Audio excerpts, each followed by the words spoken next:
Sir, the boy lived with me in the orphanage. The maid's voice echoed through the grand hallway, trembling and loud enough to make everyone freeze. The crystal glass in Edward Harrington's hand slipped, shattering against the marble floor as his eyes locked onto the portrait hanging above the fireplace. For years, he had stared at that painting in silence, at the solemn face of a little boy with dark eyes and a crooked smile. But never, not once, had anyone reacted like this. Edward turned slowly to face the woman who had fallen to her knees, tears streaming down her cheeks as if she had just seen a ghost. "What did you say?" he asked, his voice barely steady. The maid pressed her palm against her chest, struggling to breathe. "That boy," she sobbed, pointing at the portrait. "I know him. I raised him. He lived with me in St. Mary's orphanage." The room felt suddenly too small.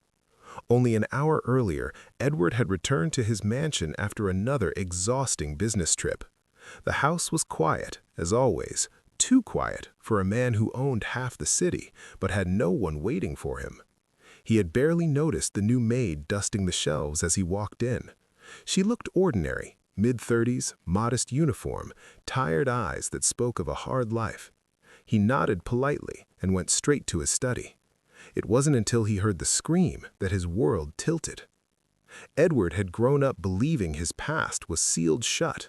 He was adopted at 6, told his parents had died in a fire, given a new name, a new life, and eventually a fortune he built himself. The only thing he kept from before was that portrait, a painting commissioned from a fading memory after years of nightmares. He didn't know why, but the boy in the painting felt like a missing piece of himself. Now this stranger was claiming she knew him. Edward walked closer, his heart pounding. "What was his name?" he asked. The maid lifted her tear-streaked face. "Eli," she whispered. "We called him Little Eli. He had a scar above his left eyebrow from falling off a fence. He hated the dark, and every night he asked me if someone would come for him." Edward staggered back as if struck. The scar, the nightmares, the darkness. His hand went instinctively to his eyebrow. "That's impossible," he said hoarsely. "I was told no one remembered me, that there were no records." "They lied. They always did. I tried to adopt him, sir. I filled out every form, but one day he was just gone. They said a family took him overseas. I never believed it." Silence wrapped around them like a suffocating blanket. Edward sank into a chair, his carefully controlled life unraveling thread by thread. "Why didn't you search for me?" he asked, not accusing, just broken. She lowered her head. "I was young, poor. They fired me for asking too many questions. I spent years cleaning houses just to survive. I thought he was better off without me." Edward laughed bitterly, a sound edged with pain. "Better off," he repeated. "I grew up thinking no one wanted me." The maid looked up sharply. "That's not true," she said fiercely. "I loved you like my own. I still remember the way you used to fall asleep holding my sleeve." His eyes burned. For the first time in decades, Edward felt something crack open inside him. Grief for a childhood he never understood, and relief that he was not forgotten after all. They talked for hours.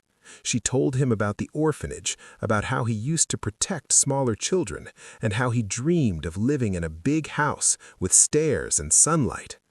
Edward listened, stunned, realizing the mansion around him was the echo of a dream he didn't know he'd carried. When night fell, Edward made a decision that stunned everyone in the house. "You're not a maid here anymore," he said quietly. She panicked. "Sir, I didn't mean—" "You misunderstood," he interrupted gently. "Your family." Tears streamed down her face again, but this time they were different, lighter, healing. Edward arranged a private investigation. Within weeks, the truth surfaced. Illegal adoption rings, forged documents, children sold to wealthy families overseas. Edward's file had been altered because he was deemed high potential. He wasn't rescued, he was taken. The revelation shook him to his core. Edward shut down business meetings, he stood in courtrooms, he funded investigations. He turned his personal pain into justice, exposing a system that had stolen thousands of children from the people who loved them. And the maid, Maria, moved into a sunlit room on the second floor. Some mornings Edward would find her in the kitchen humming softly, the same lullaby she once sang to calm frightened children. He would pause, listening, feeling something he had never felt before. Home. One evening, Edward stood beside the portrait, ready to take it down. "Don't," Maria said softly from behind him. "That boy survived." Edward smiled faintly. He did, but he doesn't have to be alone anymore. The mansion no longer felt empty, because sometimes the past doesn't come back to haunt you. Sometimes it comes to find you, so you can finally be whole.